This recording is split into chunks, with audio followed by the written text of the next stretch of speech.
Power thrives on fear, on the quiet understanding that those who resist will be crushed, that those who speak out will be silenced, that those who own something valuable will have it taken from them. In one city, a group of men had perfected this game, forcing minority business owners to sell for pennies, using threats and violence to clear the way for their real estate deals. No one had stopped them. No one had dared. When they entered a small grocery store late one evening, they saw nothing but another easy mark. A lone black man, an aging shop, a business just waiting to be taken. They had done this before.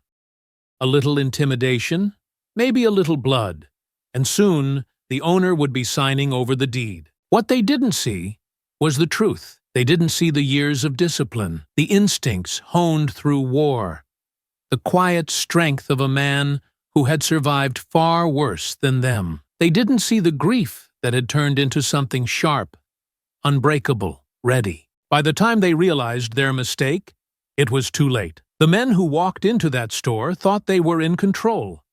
They had no idea they had just started a war. Before we go any further, comment where in the world you are watching from and make sure to subscribe. Malik Hendricks wiped down the counter, his hands moving with the same discipline he had honed in the Marines. The store smelled of gun oil and old wood, the walls lined with neatly stocked shelves of tactical gear, survival equipment, and firearms. Hendricks' tactical supply wasn't just a business.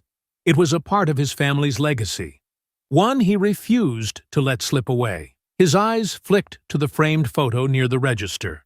Aisha, his late wife, smiling at him from a better time. The memory of her voice echoed in his head. This place is more than just a store, Malik. It's a statement, a reminder that we belong here, that we fight for what's ours. He exhaled slowly. Some fights never seemed to end. The bell above the door chimed. 3 men walked in. White, mid-30s, rough-looking but trying to pass themselves off as regular customers. Malik had seen their type before, swaggering in with an attitude that said they thought they owned the world. The tallest one, a wiry guy with a buzz cut, looked around with an exaggerated smirk. Well, well. Didn't know they let just anybody run a place like this. Malik set the rag down. You here to buy something or just waste my time? The second man, heavier, with tattooed arms, ran his fingers over a knife display. Now that you mention it, we are looking to make a deal. The third one, the quietest, lingered near the door. That one was watching. Malik recognized him for what he was, the trigger man. The heavy-set one stepped closer to the counter, resting his hands on the glass. See? We figure a shop like this, a man like you? He grinned. Bet you don't get a lot of protection. Malik didn't blink. What's that supposed to mean? The wiry one laughed, pulling a pistol from his jacket. Means we're taking the register. And whatever's in that safe back there, he waved the gun lazily, like this was just another job for them. Now, don't do anything stupid. We know you don't want to be a hero. Malik's fingers curled under the counter, brushing against the hidden switch beneath the wood. He could smell the arrogance rolling off them, the kind that came from thinking a black man alone in his own store wouldn't be a problem. They had no idea who they were dealing with. The wiry one turned to the heavy-set man. Hurry up and grab! Malik moved first. Before the wiry one could finish his sentence, Malik grabbed his gun hand and twisted hard. Bones cracked, and the pistol tumbled to the floor. The man screamed, but Malik didn't let up. He drove an elbow into the thug's face, sending him staggering into a shelf of tactical vests. The heavy-set one, Earl, lunged forward with a wild swing, but Malik saw it coming.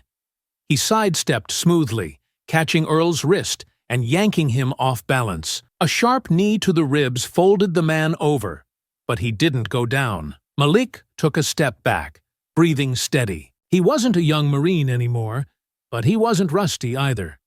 The quiet one by the door, the real threat, was already reaching for his weapon. Malik didn't hesitate. He grabbed a heavy-duty flashlight from the counter and threw it like a missile. The metal casing smashed into the man's wrist just as he pulled his gun. The shot went wild, shattering a glass display. Earl growled and came back, swinging. Malik ducked, stepped inside his reach, and hooked a fist under his ribs. The man grunted, stumbling back. "Why my store?" Malik asked, his voice even. Earl just laughed, wiping his mouth. "We're making offers." Malik narrowed his eyes. "Don't sound like an offer." The wiry one recovered, his lips split, eyes burning with anger. "It ain't. You're sellin', whether you like it or not." Malik tensed. This wasn't just a random hit. These men came with a purpose. "Not interested." The wiry one spat blood and wiped his mouth. "That's a mistake." He lunged, swinging a wild punch. Malik caught his wrist, twisted, and slammed him face first into the counter. The man groaned in pain. The quiet one had finally recovered. He went for his gun again. Malik had no choice. He kicked a shelf, sending it toppling between them. It bought him seconds. The wiry one took the chance to lunge at him again. Malik turned just in time. Too late to dodge completely. The thug tackled him, driving them both into a wall. Malik gritted his teeth. He could feel the fight shifting. He was good, but he was outnumbered.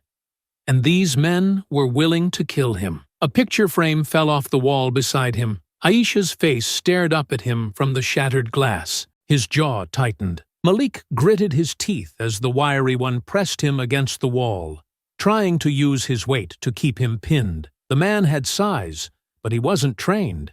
His grip was all force and no technique, relying on brute strength alone. Malik had fought bigger, stronger men before. He had fought to survive. These men had no idea who they were dealing with. He shifted his stance, planting his feet, then exploded upward with a sharp knee to the wiry one's ribs. The man let out a strangled gasp, his grip faltering just enough for Malik to wrench free. He didn't waste a second.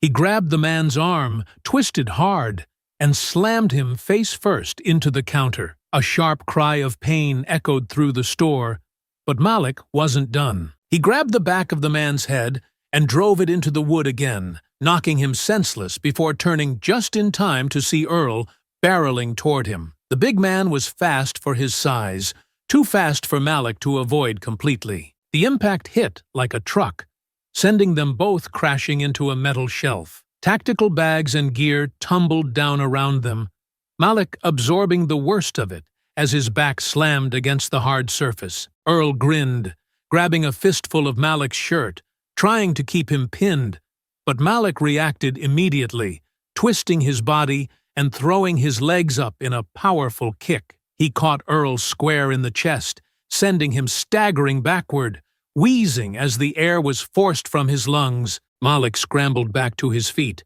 heart pounding, eyes scanning the room for the third man, the quiet one, the real threat. He spotted him just in time, crouched near the counter, scrambling for the pistol he had dropped earlier. Malik didn't hesitate. He lunged forward, kicking the gun away just before the thug could grab it, sending it skidding under a display rack. The quiet one cursed, reaching for a knife instead, but Malik was faster. He grabbed a metal baton from the fallen shelf and swung it with precision, cracking it against the man's wrist. The knife clattered to the floor, the quiet one stumbling back with a pained grunt, cradling his hand. The wiry one groaned from the counter, lifting his head, his face bloodied but still filled with defiance. "You don't know when to quit, do you?" he sneered, spitting blood onto the floor. Malik exhaled sharply, rolling his shoulders, feeling the adrenaline keeping him sharp, keeping him on edge. "You came into my store thinking you could take what's mine. I don't quit. I survive." Earl, still struggling to catch his breath, chuckled as he wiped his mouth with the back of his hand, his fingers coming away red. "That's 'cause you still think you got a choice." He took a step forward, cracked his neck, and grinned, his confidence barely shaken despite everything that had just happened. "You don't. You're sellin'. Whether you like it or not." Malik felt his stomach tighten at the words, not out of fear but realization. This wasn't just a robbery. They weren't just here for his money or his inventory. They had come to take the store from him, to send a message, to make an example out of him. The pieces started clicking into place, but there were still too many gaps, still too many questions that needed answers. Earl came at him again, throwing a heavy swing. But Malik had seen it before. He sidestepped, letting the man's momentum carry him forward before grabbing the back of his head and slamming it into the counter. Glass shattered, fragments spraying across the floor. But Malik didn't stop. He grabbed Earl's arm, twisted it behind his back, and drove a knee into the man's ribs, making him howl in pain. The quiet one was already backing toward the door. Realizing the fight was lost, he hesitated for a second, eyes darting to Earl, to the wiry one slumped on the counter, then to Malik, who stood tall, barely winded, barely bleeding. He wasn't used to fights going like this. He wasn't used to people fighting back. Malik took a slow step toward him, fists still clenched, still ready. "Go ahead," he said, voice steady, daring him. The quiet one made his choice. He bolted. Malik let him go. He turned back to the wiry one, the last man still conscious. The thug coughed, shaking, his face swollen and bruised. But even through the pain, he smirked. Malik grabbed him by the collar, hauling him upright until their faces were inches apart. "Who sent you?" Malik growled, his voice low, sharp, cutting through the tension like a knife. The wiry man let out a weak laugh, his busted lip curling. "You really think it matters?" he rasped, wincing with every breath. "You think this ends here?" His eyes flicked to the broken shelves, the shattered counter, the blood smeared across the floor. "You already lost, man. You just don't know it yet." Malik narrowed his eyes, fingers tightening around the man's shirt. He wanted to hit him, wanted to beat the answer out of him, but deep down he knew the truth. This guy was nothing but a messenger. Someone else was pulling the strings.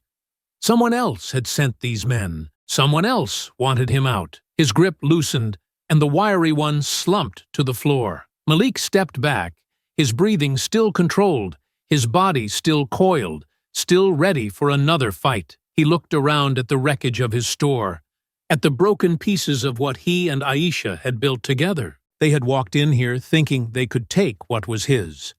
They had thought he would fold. They were wrong. Malik clenched his fists, jaw tightening as a slow, steady rage built in his chest. If they thought this was over, they had no idea what was coming. He wasn't going to let them push him out. He wasn't going to let them take what was his. If they wanted a fight, he'd give them one. The sharp wail of sirens cut through the night air, flashing red and blue lights illuminating the shattered storefront. Malik exhaled slowly, his adrenaline fading just enough for him to register the stinging pain along his side. He looked down, saw the dark stain of blood spreading across his shirt, felt the sharp heat of the graze wound he hadn't even noticed. In the chaos, the front door burst open, officers flooding in, weapons drawn, barking commands he barely registered. "Hands where we can see them!" Malik didn't move. He stood tall, bloodied but unbroken, as a familiar voice cut through the noise. "Stand down!" Detective Elena Cruz stepped forward, her sharp eyes sweeping the room, taking in the destruction, the unconscious men, the blood, and finally, Malik. She exhaled, shaking her head. "Malik, what the hell did you get yourself into?" Malik sat on the edge of the open ambulance, his shirt pulled up just enough for the paramedic to press a thick gauze pad against his side. The bullet graze stung like hell, but pain had always been easy to ignore. He had been through worse. What wasn't easy to ignore was the sight of his store, his home, wrecked before his eyes. The place he and Aisha had built together was torn apart, shelves knocked over, glass crunching under the boots of officers moving through the scene. This wasn't just a robbery. It wasn't even about money. This had been about control. Detective Elena Cruz stood a few feet away, arms crossed, watching him with that familiar mix of frustration and concern. The moment the paramedic finished wrapping the bandage around his ribs and stepped away, she moved in. "You got lucky tonight," she said, her voice edged with restrained anger. "Damn lucky. If that bullet had hit an inch higher, I'd be writing a different kind of report." Malik didn't flinch, his expression unreadable as he glanced down at the white gauze now taped over his side. "I wasn't the one looking for trouble," he said evenly. Elena let out a sharp breath, shaking her head as she looked past him at the destruction. Yeah? Well, trouble sure as hell found you. Malik followed her gaze, taking in the overturned displays, the bullet holes in the walls, the streaks of blood where he had put those men down. This wasn't just about scaring him. They had wanted him to feel powerless. They had wanted him to think he had no way out. They told me I didn't have a choice, he muttered, voice low but firm. Elena scoffed, rubbing a hand over her face before fixing him with a hard stare. Malik, I already got the wiry one. Trey, hauled in. The others will be processed. But let's not kid ourselves. They'll be back on the street before you've had time to replace that glass counter. Malik finally met her eyes. Then, I'll be waiting. Elena's jaw tightened, her patience clearly thinning. No?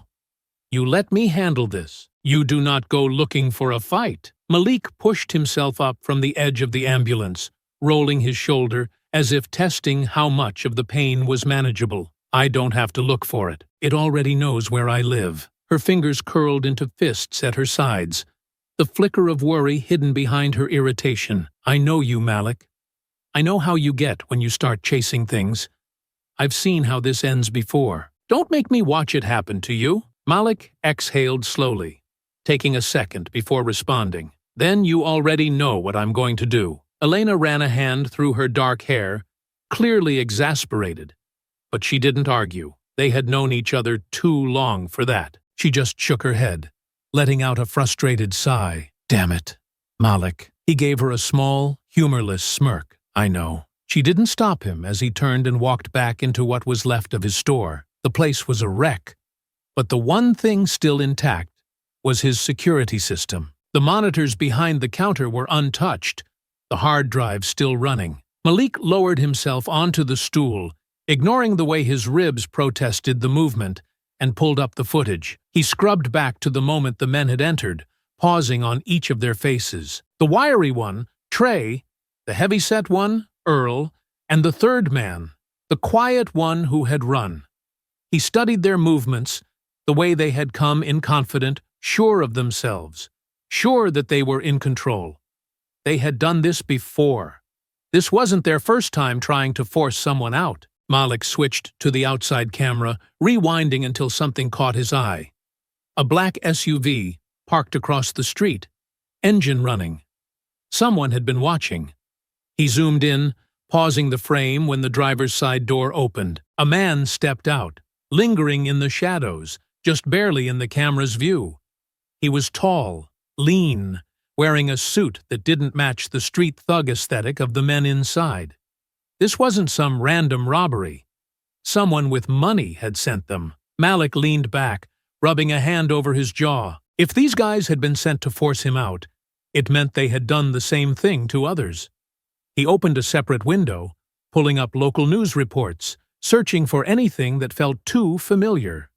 It didn't take long before the pattern started to emerge. 3 months ago, a black-owned barbershop had burned down 2 blocks from here. The owner had told reporters he had been getting threats, had been warned to sell, but no one was ever arrested for the arson. 2 months ago, a soul food restaurant had shut its doors without explanation. Word around the neighborhood was that the owner had been jumped in a mugging gone wrong, beaten so badly he had packed up and left town. A few weeks ago, a small grocery store run by a Haitian family had abruptly closed. The owners had disappeared overnight. No word, no warning. Now, it was him. Malik's fingers curled into fists as he stared at the screen. This wasn't random. This wasn't about his store. It was about control. Someone was cleaning out black-owned businesses one by one, forcing them out, turning the neighborhood into something else. Someone with real power was pulling the strings. His phone buzzed on the counter. He glanced at the screen. The message was from an unknown number. Walk away, before it's too late. Malik exhaled slowly, deleting the text without hesitation. They thought they could scare him. They had no idea who they were dealing with. The next morning, Malik didn't waste time. He spent the early hours knocking on doors, talking to people who had been here long enough to know things. He asked the right questions, listened carefully to the hesitations, the fear in some voices. Some refused to talk, afraid of what might happen if they did. Others spoke in hushed tones, confirming what he already suspected. Every business that had been hit was sitting on prime real estate. Every owner had refused to sell, and every single one of them had been made to change their mind. One way or another. This wasn't just some gang running shakedowns. This was bigger. Malik wasn't just going to find out who was behind it. He was going to stop them. Malik spent the next 2 days working leads, combing through everything he could find on the businesses that had been forced out. He started with what he knew: barbershops, grocery stores, restaurants, black-owned businesses that had been in the community for years, now gone in the span of a few months. It didn't take long before the pattern became undeniable. Every one of those properties had been snatched up within days of the owners closing their doors. The sales weren't publicized, but they were all legal, all perfectly clean on paper. Too clean. He leaned against the counter in his store, laptop open, notes scribbled across a sheet of paper beside him. He cross-referenced every business that had shut down with county property records. The first few sales looked random, different buyers, different transactions, but as he went deeper, he started seeing the same name over and over again. Devlin Holdings. The company was nothing but a shell. No website, no office, no history before a year ago. It had been set up for one reason, and one reason only: to funnel properties into the hands of whoever was really behind this. Someone was using intimidation, violence, and arson to force people to sell, then flipping the properties for pennies on the dollar. Malik clenched his jaw, his marine instincts kicking in. He had seen operations like this before. Corruption running deep, money moving in the shadows, people with power staying just far enough away from the dirt to keep their hands clean. But every operation had a weak point. Every structure had a fault line. He just had to find it. He pulled up Devlin Holdings' official paperwork, scanning the documents for anything useful. The listed CEO was a man named Richard Gable, but that was just another layer of insulation. Gable wasn't the boss. He was a front. Someone else was running the show. And Malik was going to find out who. Meanwhile, Caleb Stokes sat at the back of a dimly lit bar, nursing a whiskey as he listened to his guys try and explain how a simple job had gone so wrong. "It should have been easy," Earl muttered, holding an ice pack to the side of his face. His nose was swollen, one eye half shut from the beating he had taken. "We went in, put a little fear into him, but..." Trey, his lips split, hands wrapped in bandages, shook his head. "Man fought like a damn animal. Like he'd been waiting for something like this." Caleb exhaled, annoyed. "You're telling me one store owner put the three of you down?" Earl looked away, but Trey bristled, leaning forward. "We didn't know he was military." Caleb's fingers stilled against his glass. "What?" Trey gestured to the bruises on his arm, shaking his head. "Dude's a Marine. Not just some guy with a shop. He was trained. Tactical." Caleb swore under his breath, setting the glass down hard on the table. He had figured Malik Hendricks was just another stubborn businessman, someone who needed a little pressure to see things the right way. He had done this enough times to know that most people didn't want to fight.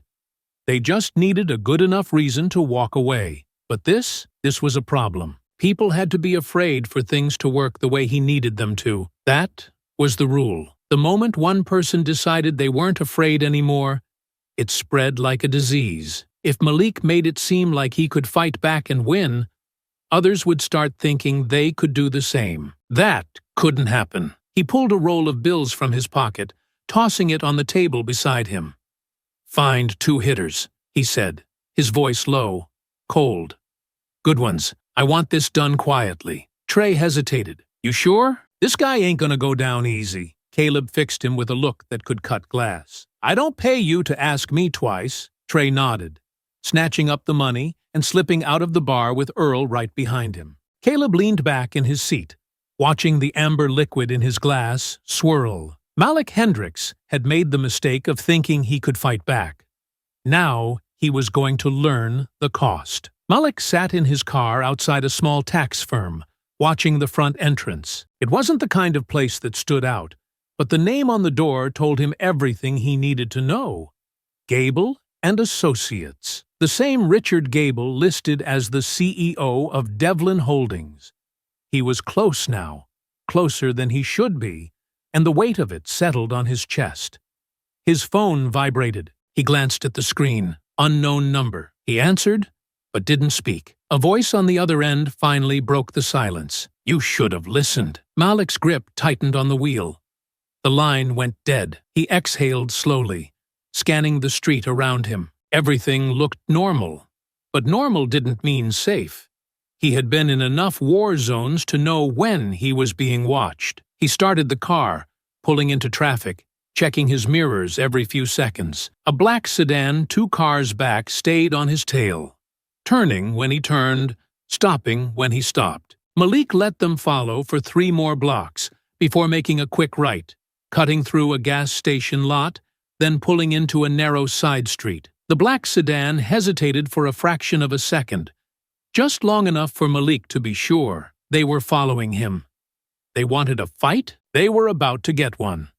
Instead of driving off, he killed the engine, stepped out of the car, and waited. The black sedan crept forward before rolling to a stop 10 feet away. 2 men stepped out, both of them built like they spent their free time breaking things with their bare hands. One had a knife in his hand, the other reached inside his jacket, going for a gun. Malik didn't wait to see how this was going to play out. He moved. His boot hit the pavement as he rushed forward, closing the distance before the man with the gun could even clear his holster. He grabbed his wrist, twisting it violently, forcing the weapon free before slamming his knee into the guy's gut. The second man came in with the knife, slashing for his ribs, but Malik pivoted, catching the man's arm and using his own momentum against him. The knife clattered to the pavement. Malik wrapped his arm around the man's throat and drove him backward into the car, slamming his head against the window with a thud. The first guy tried to swing at him, but Malik ducked, countering with a sharp elbow to the jaw. The man stumbled, dazed. Malik grabbed him by the collar and yanked him forward, slamming him face first into the hood. Both men were down, groaning. Malik grabbed the one with the gun, twisting his arm behind his back and pressing him down harder. "Who sent you?" Malik's voice was low, steady. The man coughed, trying to twist away. "You already know." Malik pressed harder. The man let out a strained laugh. "You're making this worse for yourself." Malik leaned in. "No, I'm making it worse for you." Malik didn't wait for an answer. He had been in too many fights to make the mistake of thinking these men were finished just because they were down. The one beneath him, his arm twisted in Malik's grip, was already shifting his weight, looking for a way to counter. The other, still dazed from getting his head slammed against the car, was finding his footing. Malik acted first. He yanked the pinned man up and shoved him hard into his partner, sending both men stumbling back against the sedan. He took a step back, staying light on his feet, watching them recover. He wasn't underestimating them. These weren't just street thugs throwing sloppy punches. They were trained, experienced, and they had numbers on their side. The first man, broad shoulders, thick arms, the kind of size that made most people back off, regained his balance and squared up. He adjusted his stance, recognizing that this wasn't going to be a quick job. The second man, leaner but just as dangerous, wiped blood from his mouth and smirked. "You don't know when to quit, do you?" Malik rolled his shoulders, his muscles aching from the earlier scuffle. "Not really." The big one came at him fast, throwing a heavy right hook. Malik barely had time to block, the impact rattling through his forearm as he staggered back a step. The man pressed forward, throwing another punch. Malik ducked, slipping to the side, but before he could counter, the second man was already moving in. A hard strike slammed into Malik's ribs. Pain exploded through his side, forcing him to exhale sharply. Another blow followed, a fast, brutal shot to his shoulder that sent him stumbling. They weren't fighting wild.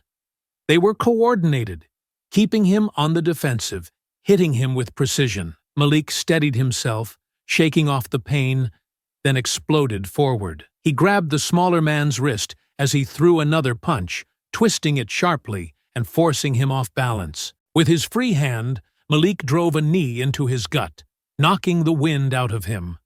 But before he could press the advantage, the big one grabbed him from behind, locking him in a crushing grip. Malik gritted his teeth, feeling the pressure on his ribs. He dropped low, shifting his weight, then shot his head backward. The back of his skull connected with the man's nose. The grip loosened just enough. Malik twisted out, pivoted, and slammed his elbow into the man's jaw. The big one staggered, dazed. Malik turned back just in time to see the smaller one charging again. He barely managed to sidestep, throwing his arm up to block an incoming strike, but the man was fast. A sharp elbow cracked against the side of Malik's head, sending stars across his vision. He stumbled. The big one recovered and took advantage of the opening, throwing a heavy punch straight into Malik's ribs. The impact knocked the air from his lungs, and for the first time, Malik felt the fight slipping out of his control. They were good. They were wearing him down, forcing him to take damage, waiting for the moment when he couldn't fight back anymore. Malik clenched his fists. He let himself fall back, baiting them in. As soon as the smaller one stepped forward, Malik lunged. He caught the man's arm, spun him around, and used his own momentum to slam him into the side of the car. The man grunted, head bouncing off the metal, then collapsed. The big one was already moving, throwing another heavy blow toward Malik's head. Malik ducked at the last second, closing the distance before the man could adjust. He stepped inside his reach, locked his arms around his waist, and drove forward, lifting him off his feet before slamming him down onto the pavement. The impact shook through Malik's bones, but he held on, pinning the man down. The big one thrashed, trying to break free. Malik kept his grip tight, shifting to press his weight onto the man's chest, making it harder for him to breathe. "Who sent you?" Malik growled, his breath coming fast. The man just grinned through the pain. "You're asking the wrong questions." Malik tightened his hold. "Try again." The big man chuckled, even as he struggled beneath him. "You think this ends with us?" Before Malik could press further, he heard movement behind him. The smaller one had recovered. Malik barely turned in time to see the attack coming. A heavy kick caught him in the ribs, sending pain ripping through his side as he rolled off the man he had pinned. He hit the pavement hard, coughing, his body screaming at him to stop, but he pushed himself up immediately. No hesitation, no weakness. The two men regrouped, breathing hard, but still standing. Malik could feel the bruises forming, his ribs aching, his muscles sore. He had taken hits, and he knew this wasn't over yet. They weren't stopping. Neither was he. Malik's lungs burned as he stood over the two battered men, his body aching from the prolonged fight. His ribs throbbed with every breath, his muscles tight with exhaustion. But he wasn't done. Not yet. He had taken their best hits, absorbed their punishment, and was still standing. One of them wasn't getting back up. The smaller one lay sprawled on the ground, groaning, his body barely moving. The big one, however, still had some fight left in him. He rolled onto his side, coughing, his breath ragged but defiant. Malik wiped sweat from his brow and stepped closer, towering over the man. He had seen this kind of stubbornness before. Men who knew they had lost but refused to admit it. "Who sent you?" Malik asked, his voice sharp and controlled. The big man grinned through swollen lips. "You think beating me down changes anything?" Malik didn't respond. He simply crouched beside him, grabbing a fistful of his jacket, yanking him up so their faces were inches apart. The man winced, but the smirk never left his face. "You don't get it," the thug rasped. "This ain't about you. You're just in the way." Malik tightened his grip. "Then tell me who I'm in the way of." The man laughed weakly, shaking his head. "You think I'm stupid? You think I don't know what happens if I talk?" Malik exhaled slowly, keeping his patience in check. He could feel the man's resistance, but he also knew something else. He was afraid. He wasn't afraid of Malik. He was afraid of the people pulling the strings. That was leverage. Malik let go abruptly, letting the man slump back onto the pavement.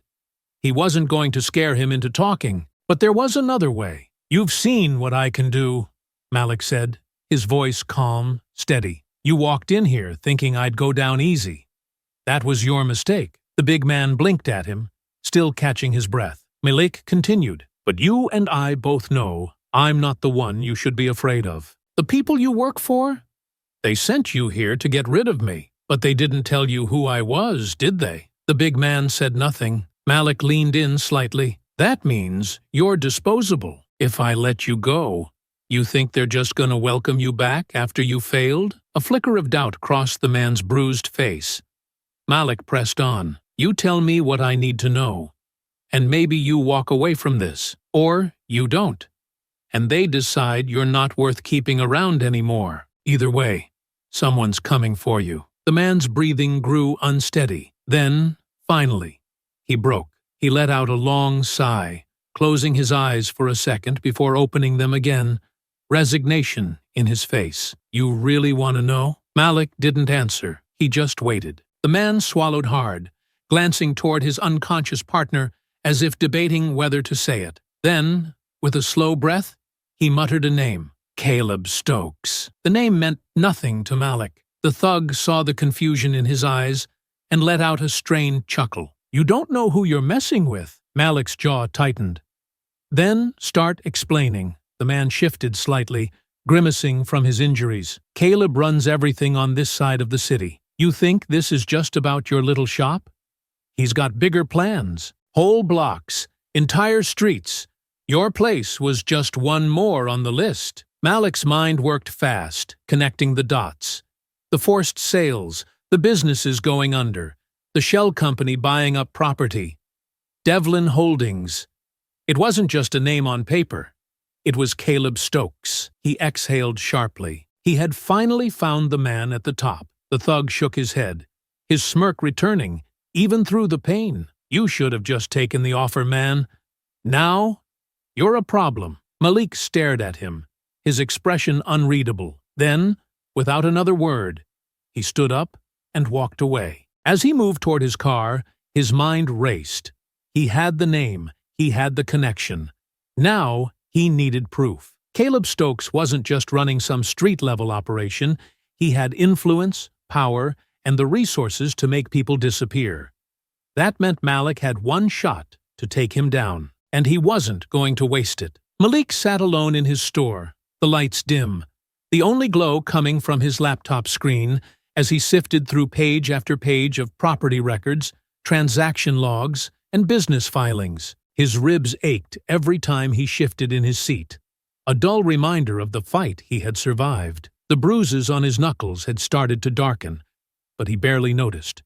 His mind was too busy fitting the puzzle pieces together, the frustration in his gut growing as the picture became clearer. Caleb Stokes. The name had weight to it, but not enough. He was a mover, a street-level enforcer with power on the ground, but he wasn't the one pulling the strings. The way these properties were being flipped, the kind of money changing hands, this wasn't some local thug running an extortion racket. There was something bigger behind this, something deeper, and Malik had been in enough war zones to know that the men you saw were never the real power. He needed to go higher. His fingers flew over the keyboard, following the paper trail behind Devlin Holdings, the company that had been buying up the forced-out businesses. Every transaction had a different name attached. A new buyer, a different LLC registered to some faceless entity. It was meant to be confusing. It was meant to keep people from tracing anything back to the real power. But Malik was patient. He was methodical. And after an hour of digging, he started seeing the pattern. Grayson Development Group, Harold Grayson. The man wasn't just rich. He was a kingmaker, the type of developer who turned entire blocks into playgrounds for the wealthy, the kind who spoke about urban renewal while quietly displacing families who had lived there for generations. Malik had seen his name everywhere before, plastered on billboards, listed on sponsorship plaques, mentioned in city council meetings. He had been sold to the public as a visionary, but Malik knew better. He clicked on another link, and a fresh transaction appeared, one that made his stomach tighten. Recent acquisition, 2375 Baker Street, commercial property. Previous owner, Delroy Johnson. Sale price, $8,000. $8,000. That wasn't a sale. That was a robbery. Malik's grip on the mouse tightened as he stared at the number. He knew Delroy. The old man had run his auto shop for decades, had built his business from the ground up, had refused to let anyone bully him into selling. Just last week, he had told Malik flat out that he wasn't going anywhere. And now, overnight, the shop was gone. Malik grabbed his phone and dialed Delroy's number. It rang once, twice. Then, "This number is no longer in service." His stomach dropped. Immediately, he searched for Delroy's home address. He had lived in the same house for over 30 years, not far from the shop. Malik didn't waste time. He grabbed his keys and drove straight there. The house was dark when Malik pulled up to the curb, too dark for early evening. The porch light was off, the blinds drawn tight, the driveway empty. He knocked on the door, no answer. Something wasn't right. He circled around the side, peering through a window. The inside was still furnished.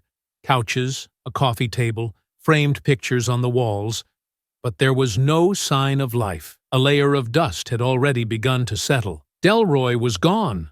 Not moved. Not relocated. Gone. No forwarding address. No moving trucks. No warnings. Malik clenched his fists. This wasn't a buyout.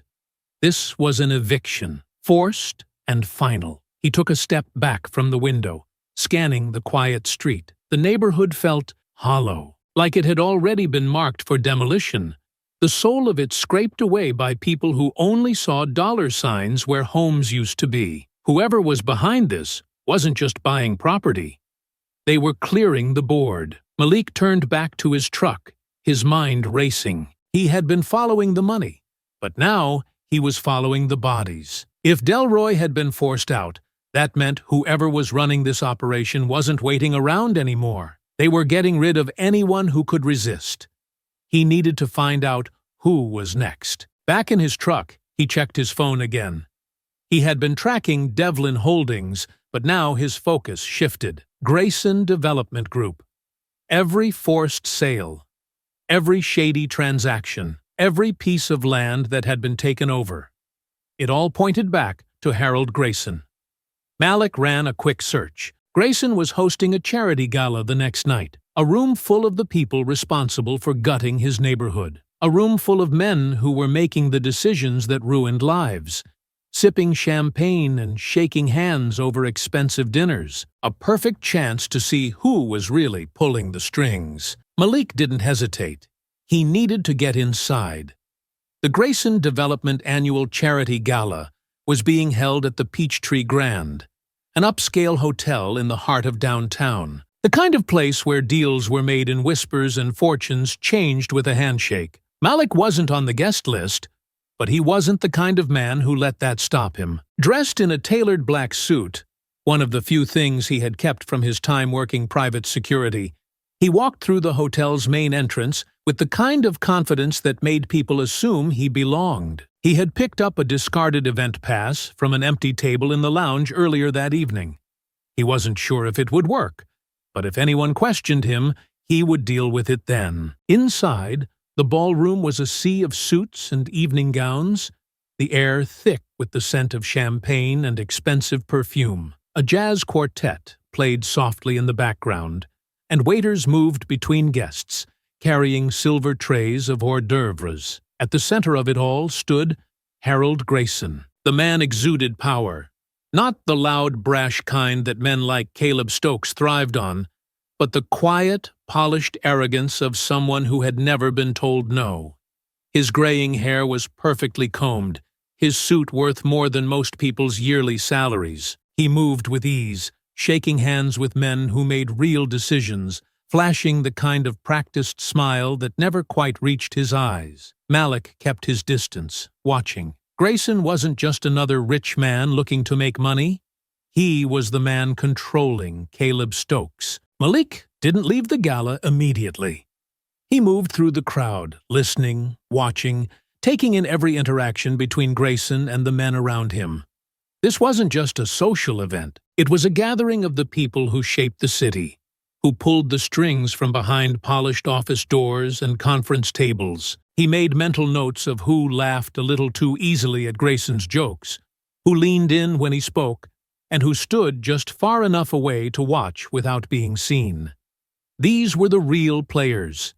Then he saw someone he wasn't expecting. Elena Cruz, standing near the bar, dressed in a sleek navy gown that didn't quite fit the casual confidence she carried in the field. She was here for the same reason he was. Malik made his way over, keeping his posture relaxed to avoid drawing attention. "You clean up nice," he murmured as he reached her side. Elena barely glanced at him. "You look like you're about to cause trouble." "Probably," she sighed, taking a slow sip from her drink before setting it down. "You following Grayson?" Malik nodded subtly. "And you?" "Same." She pulled her phone from her clutch, swiped through a few files, then turned the screen toward him. "I've been running background on the businesses that went under. Every time I hit a wall, I found Grayson's name close by." Malik scanned the names listed. Businesses, property records, land transfers. At the bottom, one name stood out. Councilman Richard Moss. Elena tapped the screen. Zoning approvals, business permits. Every single one of these properties got fast-tracked through city paperwork with Moss's signature on it. Malik exhaled slowly. Stokes forces people to sell. Moss clears the legal hurdles. Grayson takes over the land. Exactly. Malik's jaw tightened. "We need to get proof." Elena smirked slightly. "Already ahead of you." She subtly gestured to her bracelet, a discreet, high-quality recorder. Malik let out a breath. Elena continued, "Moss has been talking all night. He's had a few drinks. He likes to brag when he's around the right people." They moved closer to a small group gathered near one of the balcony doors. Moss stood among them, a drink in hand, his voice carrying over the soft music. "It's all about vision," Moss was saying, shaking his head like he was schooling a bunch of amateurs. "These people don't understand. You don't grow a city by sitting on tradition. You grow it by reshaping it." One of the men in the group chuckled. "And Grayson pays you well to make sure that happens." Moss smirked. "Grayson pays for results. The rest just fall in line." Malik and Elena exchanged a glance. Moss took another sip, oblivious to the recording device picking up every word. "You think we got this kind of pull by playing by the rules?" Moss laughed. "Grayson's got the money. I handled the legal end. And Stokes? Well, let's just say he makes sure the paperwork gets signed." Malik clenched his fists. That was it. Elena touched his arm lightly. "Not yet." They needed more. Moss kept talking, leaning in slightly, his words slurring now. "The way I see it, these people should be thanking us. We're cleaning up the city, making room for the future. Some of them just don't know what's best for them yet." Malik's stomach churned at the casual way Moss dismissed the lives he was ruining. Elena exhaled slowly. "Is this enough?" "Not yet," Malik muttered. "We need something solid tying Grayson to Stokes directly." She sighed. "Even with this, they'll lawyer their way out of it. We need more." Malik leaned against the bar, thinking fast. Then an idea formed. "Elena, how much heat are you willing to take for this?" She smirked, though there was an edge to it. "You already know the answer." Malik exhaled, pushing back from the counter. "Then we set a trap." Elena raised a brow. "For who?" Malik's expression was cold. "Caleb Stokes." They knew Stokes wouldn't come to them willingly, so they forced his hand. Malik started showing up in his spaces. Bars, betting halls, street corners where Stokes's men operated. He made himself loud, made sure the right people heard him asking questions, dropping Grayson's name in conversations he knew would get back to Stokes. Elena worked the other end, putting pressure on informants, letting rumors spread that Stokes was about to be left out to dry. The response was immediate. By the next night, Malik's phone buzzed. Unknown number. He answered. A voice, calm and deliberate. "You want to talk? Come alone." The call ended. Elena, sitting across from him, already had her coat in hand. "We both know you're not going alone." Malik nodded. "Yeah, but they don't." The construction site was dark. the skeletal frame of an unfinished building looming overhead. Malik stepped out of his truck alone. Elena was hidden nearby, listening. Stokes stood waiting, his arms crossed. 4 men positioned around him. They weren't aiming weapons, but their postures made it clear. This wasn't a negotiation. Didn't think you'd actually show, Stokes smirked. Malik kept walking until he was a few feet away, his stance steady. You and I both knew this was coming, Stokes chuckled. You've been making a lot of noise, Hendricks. Asking a lot of questions. People don't like that. People like Grayson? Malik's response was immediate, cutting through Stokes's attempted intimidation. Stokes's smirk faltered. Malik pressed forward. We have his financials. We know he's been paying you. The only question left is how much you're willing to take the fall for him. Stokes's expression darkened. You think Grayson's got your back?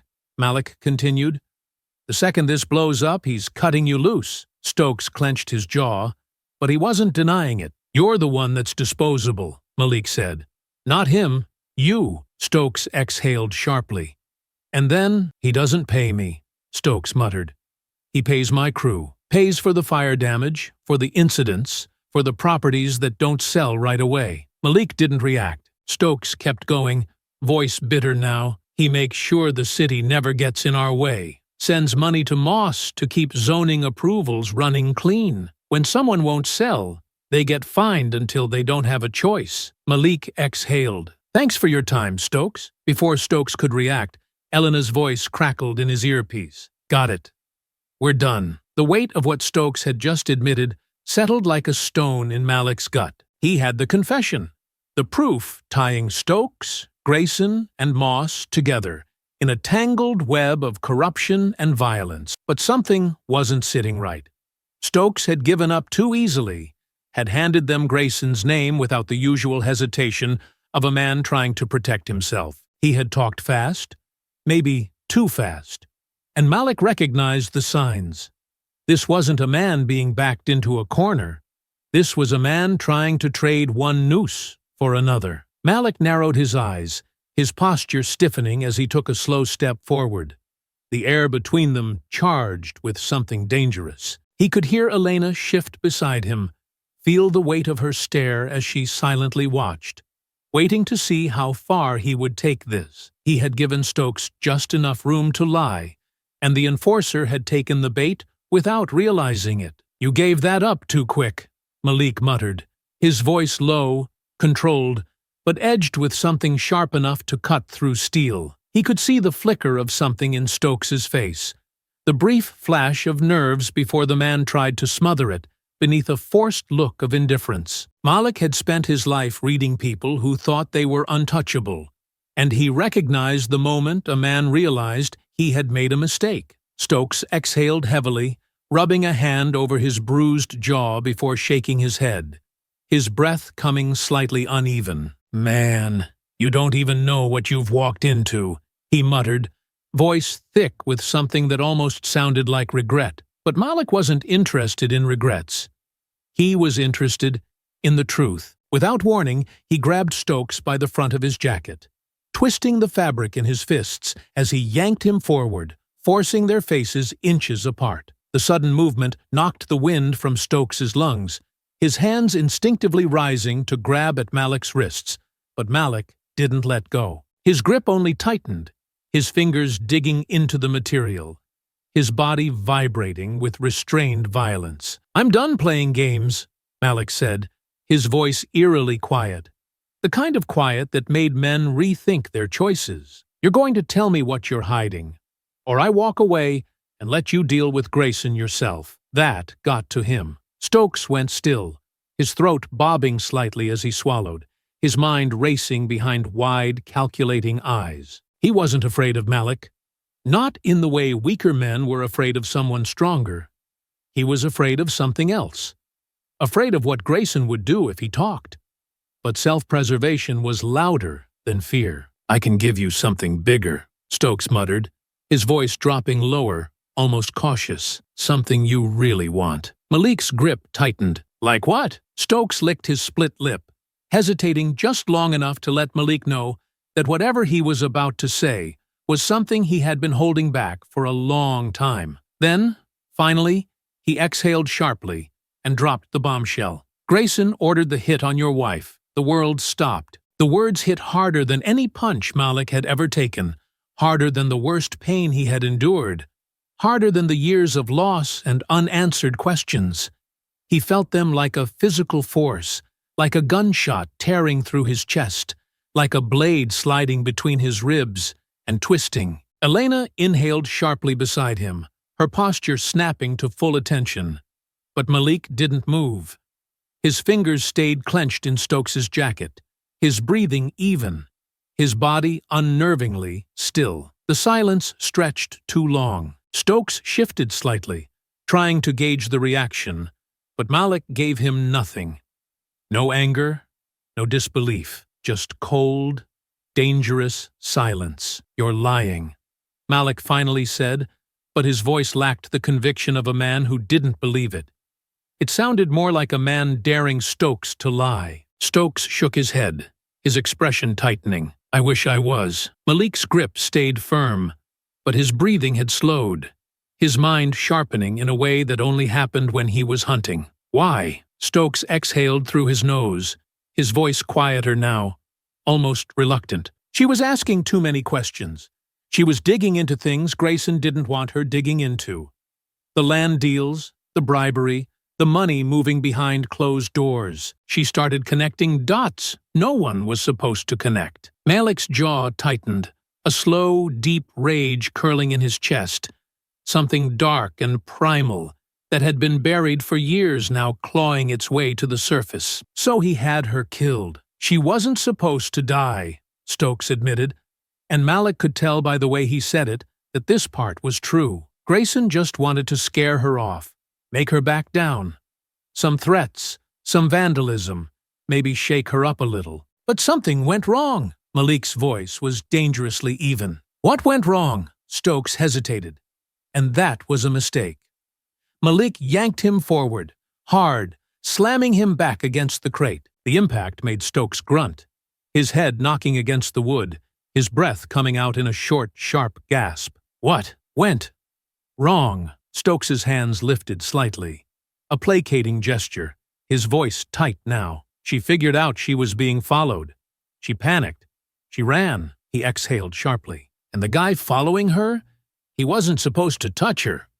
But he did. Malik didn't realize his fingers had tightened to the point of pain until he felt his nails digging into his own palms. The worst moment of his life had been orchestrated. His wife, his Aisha, had been taken from him not by chance, not by fate, not by some tragic twist of the universe. She had been murdered. He let go of Stokes so suddenly that the enforcer stumbled, coughing. He straightened, rubbing his throat. But he wasn't smiling anymore. Malik turned to Elena, his voice low, deadly. "Where is Grayson?" Elena hesitated. "Malik, we should—" "Where is he?" Elena sighed, shoulders tense. "Private estate outside the city.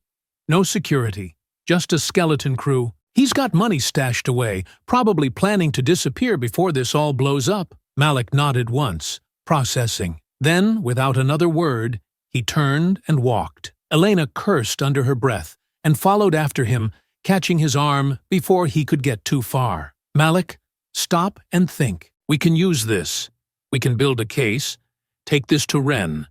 Do it the right way." Malik looked at her, and for the first time she saw the truth in his eyes. "There is no right way," he said, voice calm, cold, absolute. "Not with men like Grayson." Elena exhaled sharply. "You're going to kill him." Malik didn't answer, because she already knew. He climbed into his truck, his movements calculated, final.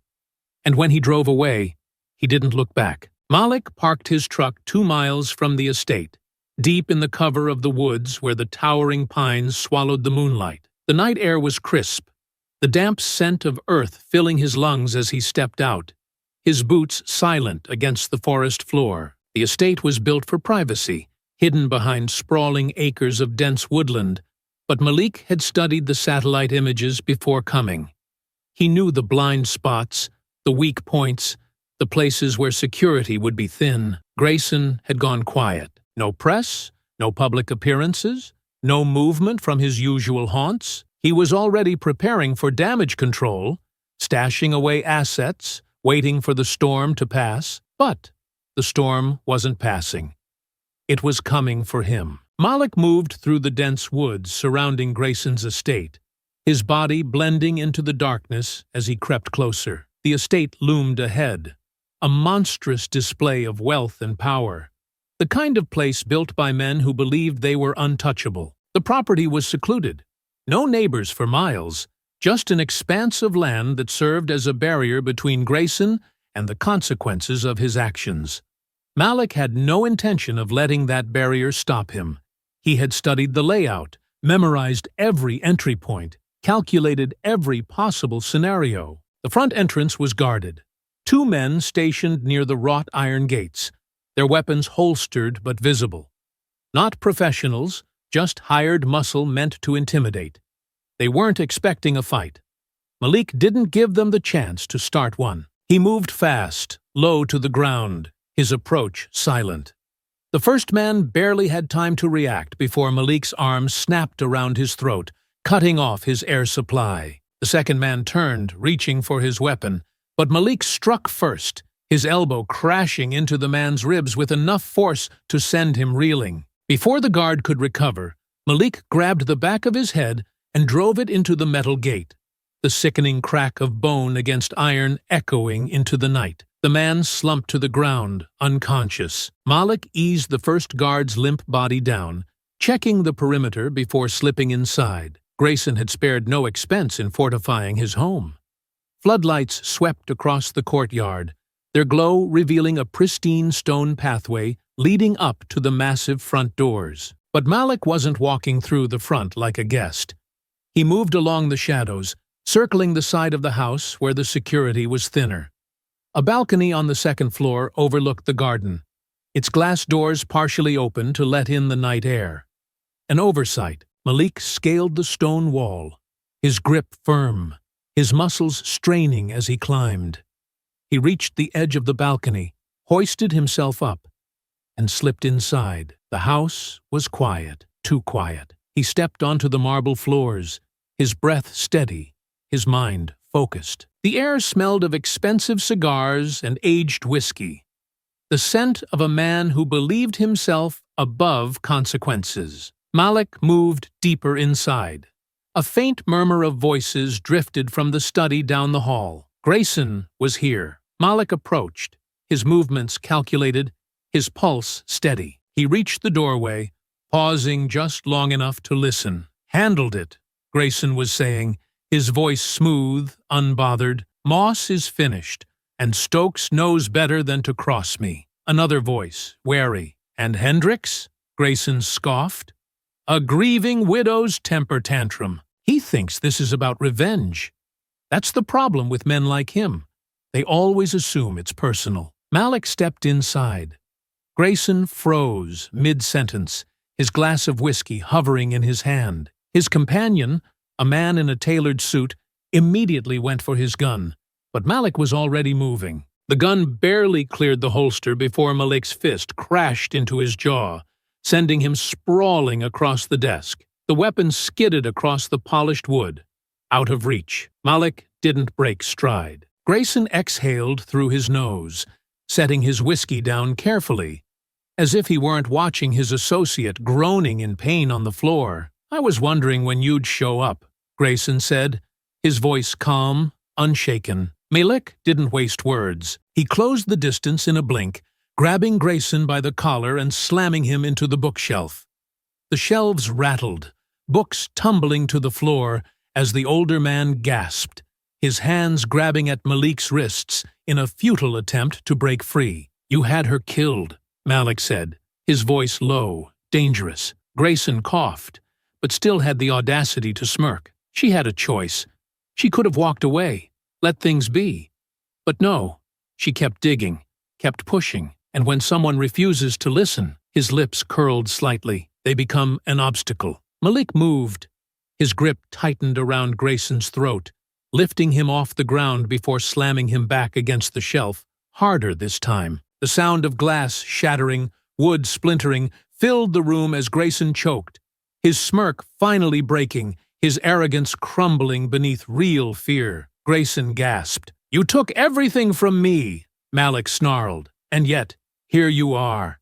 Still alive." Grayson wheezed. Malik's fist crashed into his ribs. Grayson crumpled forward with a strangled cough, spitting blood onto the polished floor. His hands trembled as he braced himself against the desk, his composure shattering. Malik grabbed him again, dragging him upright, and threw him across the room. Grayson stumbled, his back slamming against the liquor cabinet, the bottles shaking violently before one crashed to the floor. The amber liquid spread across the tile, seeping into the cracks like blood. A loud click cut through the tension. Malik turned just in time to see Grayson pulling a small pistol from his desk drawer. Grayson fired. Malik twisted his body at the last second, the bullet grazing his shoulder instead of burying into his chest. The pain was immediate, searing, sharp, but Malik had taken worse. He closed the distance before Grayson could fire again. His hand snapped around Grayson's wrist, twisting the gun out of his grip before driving his knee into the older man's gut. Grayson doubled over with a ragged gasp, his body folding, his breath a wheezing mess of pain. Malik didn't let him fall. He grabbed him by the hair, yanking his head up so their eyes met. "You killed her," Malik said, his voice rough, his breath heavy. Grayson's mouth opened, gasping for air, but no words came. Malik's fist slammed into his jaw, the impact sending Grayson crashing onto the desk, knocking papers and glass across the floor. Grayson groaned, his body convulsing slightly, his breath coming in short, desperate bursts. Malik wiped the blood from his lip, his eyes cold, his chest heaving. This was the man who had taken everything from him. And now he was nothing. Malik picked up the gun from the floor, flipping it in his hand, the weight of the weapon solid against his palm. Grayson turned onto his back, his swollen face twisted in panic. You don't have to do this." Malik stared down at him, his expression unreadable. Grayson's wheezing breaths filled the room, his hands pressing against the desk for support as he tried to push himself up. His confidence had cracked, but it hadn't shattered completely. Not yet. Malik could see it in his eyes, that last ember of defiance, the belief that money and power would still save him. Then the reinforcements arrived. Malik barely had a second to react before the door behind him exploded open, heavy boots thudding against the floor. A force slammed into his side, sending him staggering into the bookshelf. Pain flared in his ribs, the bruises from earlier fights throbbing under the fresh impact. He turned just as a fist crashed into his jaw, snapping his head to the side. He caught himself before he fell, twisting away from the next strike, his vision sharpening through the haze of pain. 3 men, bigger than the last ones, more aggressive, more prepared. Grayson had come ready for a worst-case scenario. Malik's instincts kicked in immediately. No wasted movements, no hesitation. He pivoted, dodging a second punch, then drove a hard elbow into the nearest attacker's sternum, feeling the breath rush out of the man's lungs. But the second one was already on him. A knee slammed into Malik's gut, forcing a grunt from his throat. He twisted with the hit, using the momentum to grab the attacker's arm and yank him forward, slamming his face into the edge of the desk. Blood splattered across the polished wood. But Malik didn't stop. He grabbed the man by the collar and threw him into the bookshelf, sending books tumbling down in an avalanche of hard covers and broken wood. The third man came from behind, wrapping a thick arm around Malik's neck, a chokehold. Fast, tight, dangerous. Malik reacted immediately, tucking his chin, twisting his body, shifting his weight. The man tightened his grip, trying to cut off Malik's air completely. But Malik planted his foot, bent his knees, and launched himself backward. Both men crashed into the liquor cabinet, glass shattering around them. Malik used the impact to slip free, twisting at the last second and slamming his elbow into the man's ribs. The attacker let out a strained grunt, but he didn't drop. Instead, he came back swinging, a brutal right hook aimed at Malik's temple. Malik barely ducked in time, feeling the wind of the missed hit whip past his face. The second strike came even faster. He blocked it with his forearm, countered with a sharp knee to the kidney, then a heavy hammer fist down on the back of the man's neck. The man stumbled, but he didn't fall. He was tough, used to pain. Fine. Malik would just have to break him down the hard way. The first attacker was back on his feet, shaking off the daze. Malik didn't give him the chance to recover. He surged forward, caught the man's wrist, twisted, broke the hold with a sharp downward strike, then grabbed his head and smashed it into the desk a second time. The sickening crack of cartilage breaking filled the air, and the man went limp, finally staying down. 2 left. Malik turned just in time to see the second attacker charging at him. Too fast to dodge completely. Malik braced himself just before the impact drove him backward, sending both of them tumbling over the desk, crashing onto the floor. They hit hard. Malik rolled, but the attacker rolled with him, throwing a hard elbow into his side, targeting the spot where the knife had grazed him earlier. Pain shot through Malik's body, sharp and deep, but he gritted his teeth and forced himself to move, to ignore it. The attacker pinned him, one knee pressing into Malik's ribs, a fist raised to strike. Malik didn't let it come down. He grabbed the man's wrist, yanked it sideways, dislocating the shoulder with a sharp pop. The scream was immediate, the attacker's body jerking in pain. But Malik wasn't done. He hooked his legs around the man's torso and twisted, flipping them over. Now he was on top. Malik drove his fists down, fast and hard, landing 3 solid blows. 1 to the nose, 1 to the jaw, 1 to the temple. The attacker's body went slack beneath him. 1 left. Malik barely had time to stand before the last attacker came at him, swinging wild but strong. Malik caught the hit, countered with a short jab, but the man tanked it, grabbing Malik's arm and twisting it behind his back. The hold was tight, painful. Malik felt his shoulder strain, the tendons screaming under the pressure. The man yanked harder, trying to dislocate it. Malik reacted on instinct. He launched his head backward, the back of his skull smashing into the attacker's nose. The grip loosened for just a second, all Malik needed. He spun out, grabbed the man by the throat, and lifted him slightly before slamming him onto the ground. The man gasped, struggling, but Malik didn't stop. He dropped down, drove his knee into the man's chest, pinning him, then rained down heavy strikes, 1, 2, 3, until the body beneath him stopped fighting. The room was quiet again. Malik sat back on his heels, his breathing heavy, ragged. His side burned, his ribs ached, and his lip was split and bleeding.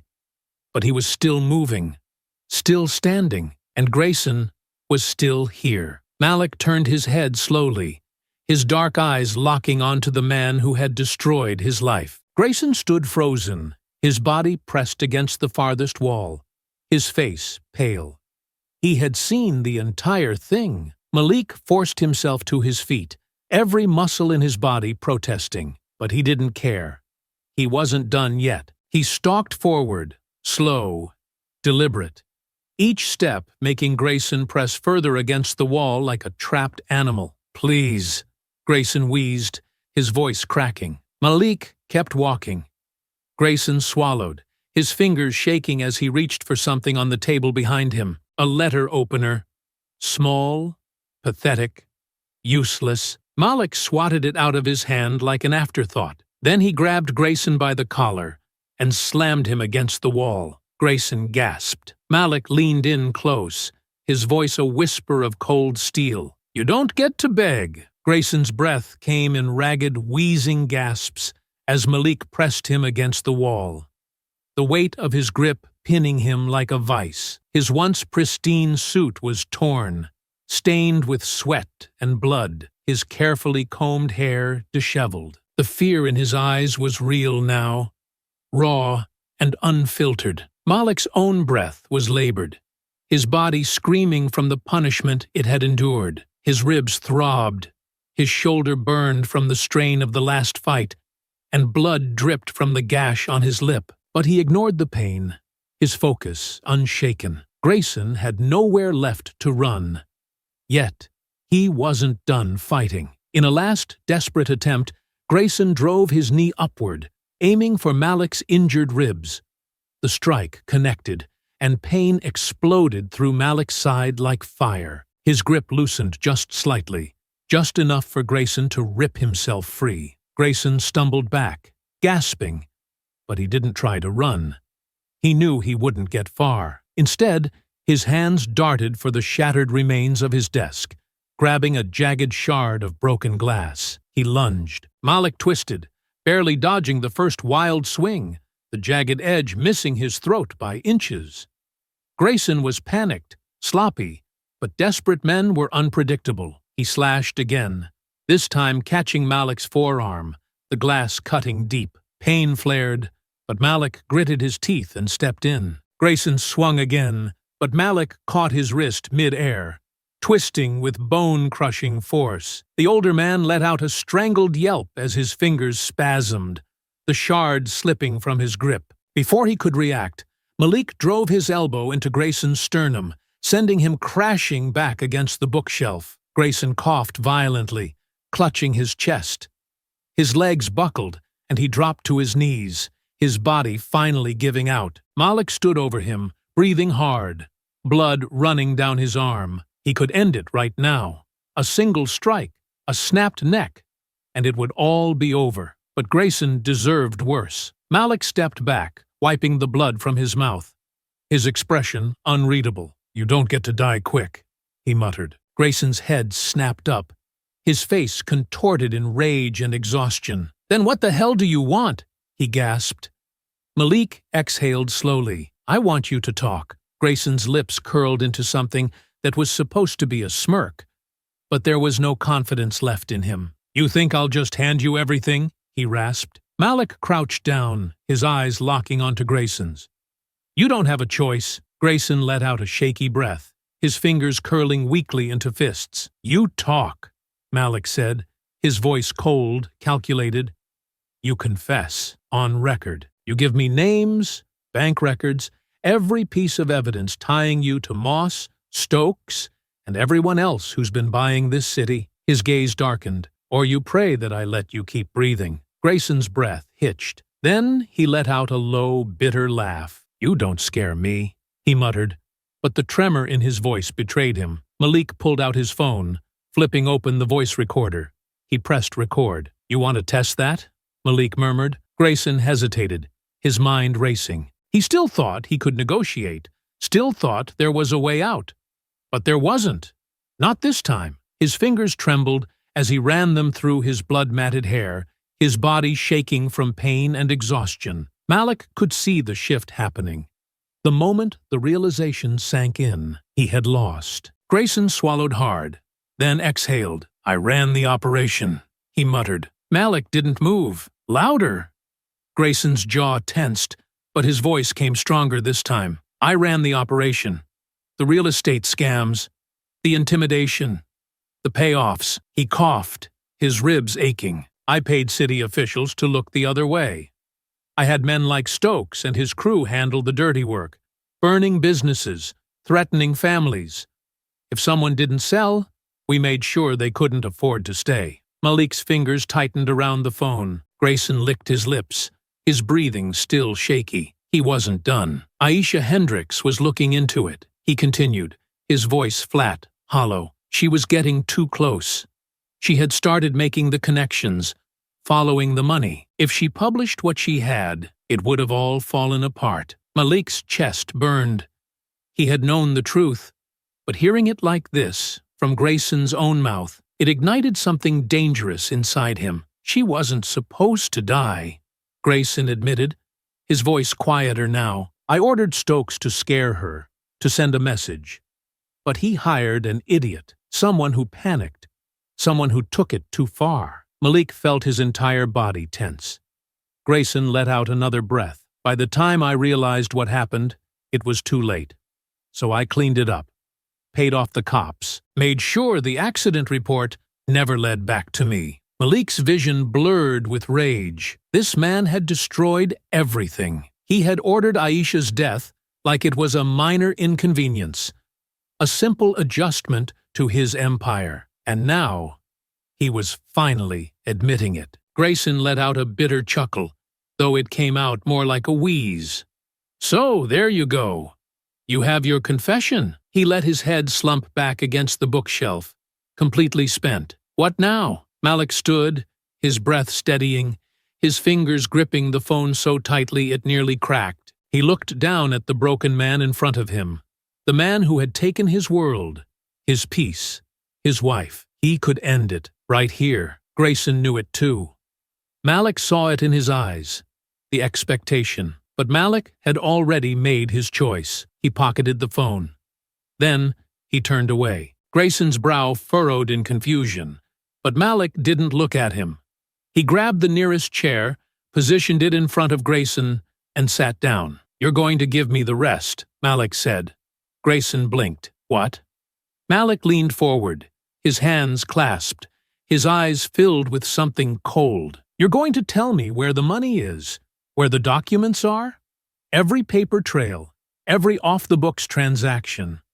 You're going to name everyone involved." Grayson shook his head, his breath uneven. "You think I'm just going to hand it over?" Malik's voice didn't waver. "Yes, because you know what happens if you don't." Grayson swallowed hard, and then he started talking. The confession had been long, meticulous, and damning. Malik had forced Grayson to talk for nearly an hour, dragging out every name, every transaction, every dirty deal. He had pressed for details: who had been paid off, how the money had moved, what documents still existed. Grayson had fought it at first, clinging to his arrogance, but the more he bled, the more he talked. By the end, he was trembling, his once smooth voice reduced to a hoarse whisper, his body slumped against the wall like a discarded puppet. Malik had gotten everything.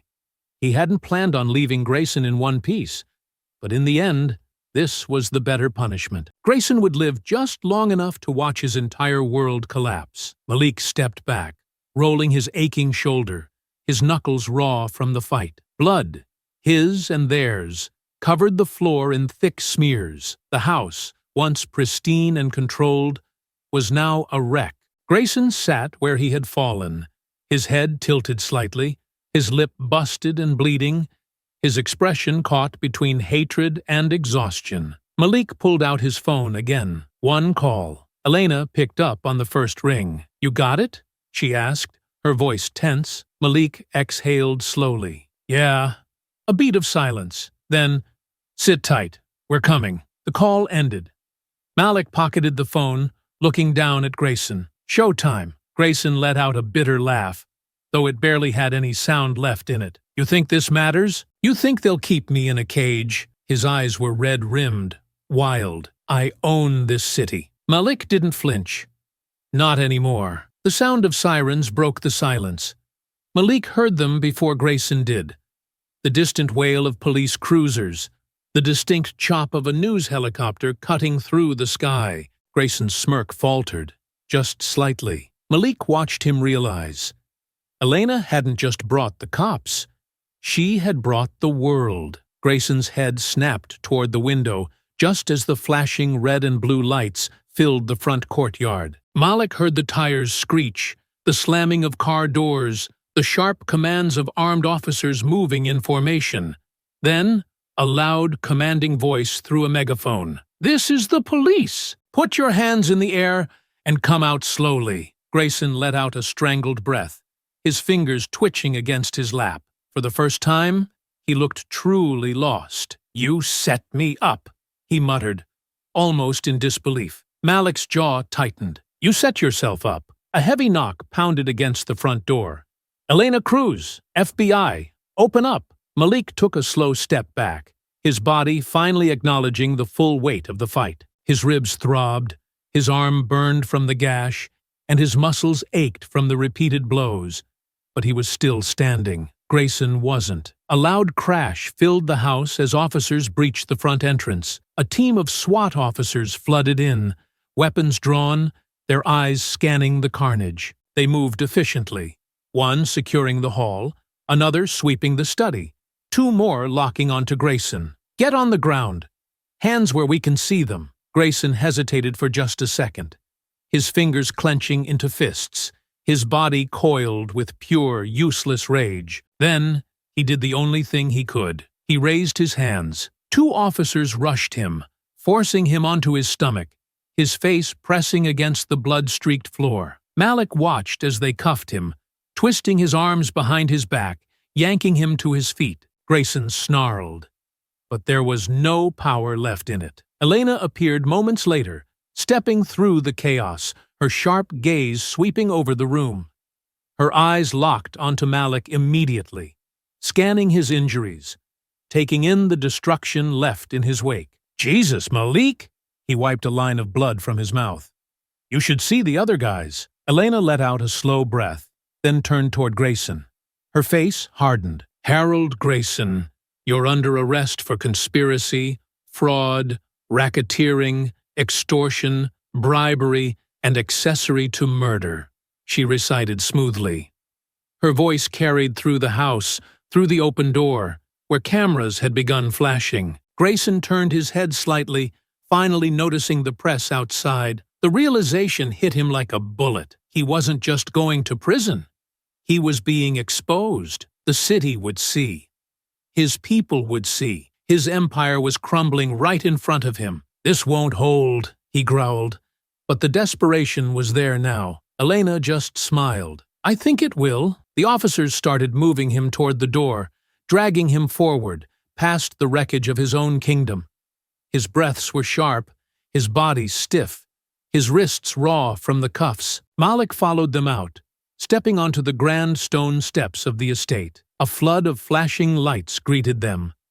News vans lined the driveway, cameras rolling, journalists pushing forward, shouting questions. Grayson flinched, his ruined face caught in every frame. Malik stood beside Elena, watching the scene unfold. It was over. The empire had fallen, and the world would never forget it. Elena turned toward him, her expression softer now. "You okay?" Malik exhaled, feeling the exhaustion creep in, but he nodded. He had done what he came to do. He glanced at the flashing cameras, then back at Grayson being stuffed into the back of a police car. For the first time in years, Malik Hendricks felt like he could finally breathe. The days that followed were a whirlwind of arrests, courtroom hearings, and televised coverage of one of the most explosive corruption scandals in the city's history. Malik watched from a distance as the empire that had stolen so much from him crumbled under the weight of undeniable evidence. Grayson had been the first to fall,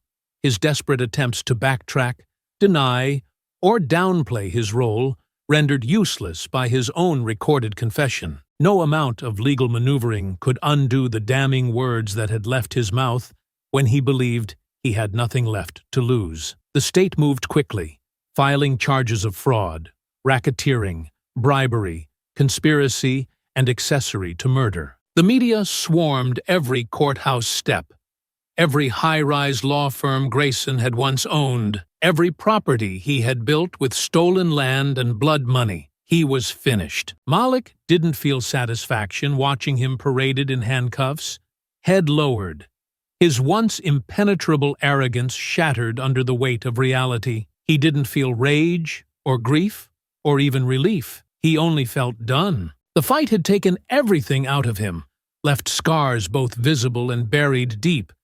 And now that it was over, he wasn't sure what was left of him. But Grayson wasn't the only one paying for his sins. The domino effect was immediate. The city officials who had signed off on fraudulent land acquisitions, accepted bribes to look the other way, and buried reports of illegal business deals were the next to go down. Councilman Moss was among the first to be indicted. His name splashed across every newspaper, his career eviscerated in less than a week. By the time he was brought in for questioning, his fellow conspirators were already flipping on him, throwing his name into the tangled mess of corruption that stretched far beyond even Grayson's influence. Malik had expected a long legal battle, months of bureaucratic delays and hidden loopholes that would keep these men from facing real consequences. But he had underestimated how quickly a system would turn on its own when self-preservation was at stake. The city didn't want justice. It wanted distance. The mayor's office issued immediate statements condemning everyone involved, ensuring the public that reforms were already underway, that safeguards would be put in place, that something like this would never happen again. It was a lie, of course. Malik had seen too much to believe otherwise. But it didn't matter, because this time, the people responsible weren't getting away. Caleb Stokes, after his pathetic attempt to flee the country had been cut short by the feds, had done the only thing a man in his position could do. He turned on Grayson. The moment he realized that Grayson's political allies wouldn't be able to protect him anymore, that his network had collapsed, that his power had been nothing more than borrowed influence, he cut a deal. Malik hadn't planned on working with him. He hadn't planned on offering him anything but the same fate as the others, but Elena had convinced him that using Stokes to get to Grayson was the smarter move. And it had worked. With Stokes's cooperation, the case against Grayson became airtight, the final nail in the coffin of a man who had spent his entire life believing he was untouchable. The deal Stokes had made with the prosecutors earned him a reduced sentence, a decision that Malik had struggled with more than he liked to admit. The man had been responsible for so much. He had sent his men to terrorize business owners, burn down stores, force families out of their homes, and worse. He had personally overseen the intimidation of dozens of people, had made it his career to enforce the will of men like Grayson, and had done it without hesitation. But he hadn't pulled the trigger on Aisha. That was the only thing keeping Malik from tearing him apart when Elena had first told him about the deal. Instead of a lifetime behind bars, Stokes would serve 15 years in prison, with the possibility of parole if he continued cooperating with authorities on other cases related to the corruption ring. It wasn't the justice Malik wanted, but it was the justice he had to accept. He hadn't gone to Stokes's sentencing. He hadn't wanted to hear the excuses, the justifications, the half-hearted regret of a man who had spent his entire life breaking others down. But he had read the reports afterward. Stokes had stood before the judge, for once, without the swagger of a man who thought he was invincible. He had admitted his role, had named names, had given everything Malik had fought for. He had also requested protective custody. Malik wasn't surprised. Without Grayson's network shielding him, Stokes wasn't going to last long in general population. And Malik? He didn't care. The only thing that mattered was that the case was closed. The evidence was irrefutable. The arrests were final. The city was forced to acknowledge what had been hidden for so long. Justice had been served. But for Malik, the battle wasn't just about taking them down.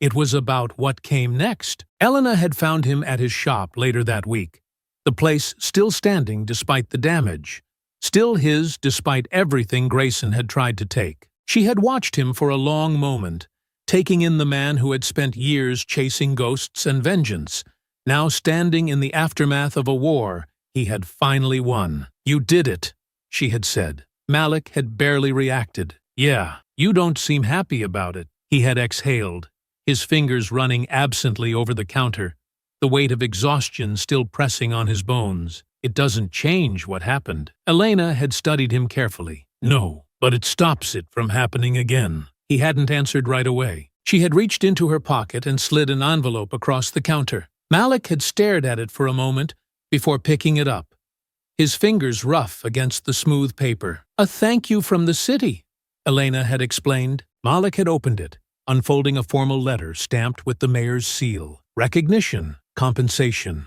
an offer, a position.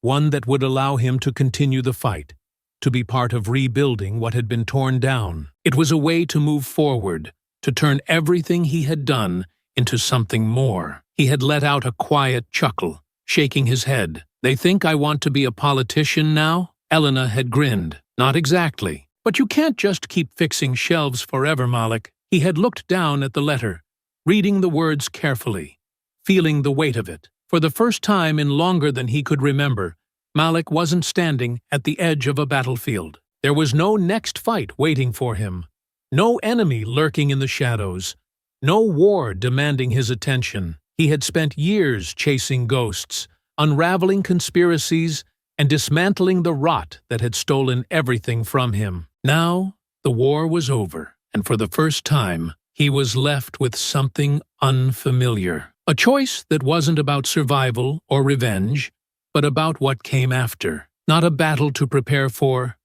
not an enemy to hunt, just a life waiting to be lived. Elena watched him for a moment longer, her sharp gaze softening just slightly. She had seen him at his worst, had fought alongside him when the world had tried to break him, and now she was giving him what no one else had ever been able to, the space to decide what came next on his own terms. She tapped the counter lightly, a silent punctuation to everything that had been said and unsaid between them. "Take your time," she said, her voice quiet, steady, and then, without another word, she turned and walked away, leaving him alone with the weight of his decision. The store was quiet again, the distant hum of the city filtering in through the windows, the same city that had taken so much from him but had never been able to take his resolve. Malik exhaled slowly, running his fingers over the letter Elena had left, feeling the embossed seal against his calloused hands.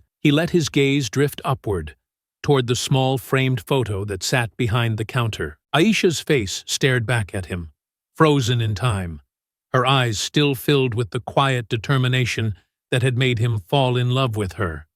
She had fought for the truth, had risked everything to expose men like Grayson, and in the end, she had paid the price for her courage. But she had never run, never backed down, never let fear dictate her choices. Malik had spent so long fighting for justice, for vengeance, for retribution, but he knew now that wasn't what Aisha would have wanted for him. She had always believed in building something better, in fixing what was broken instead of just tearing down what was corrupt. He set the letter down carefully, smoothing out the edges, then looked at the store around him, the place he had once thought would be his final stand. Now nothing more than a reminder of the life he had put on hold. Maybe it was time to start again, not just for her, but for himself. Malik let out a slow breath, squared his shoulders, and turned toward the door. Whatever came next, he was finally ready. I hope you enjoyed that story.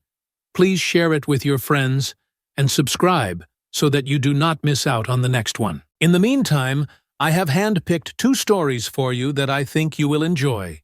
Have a great day.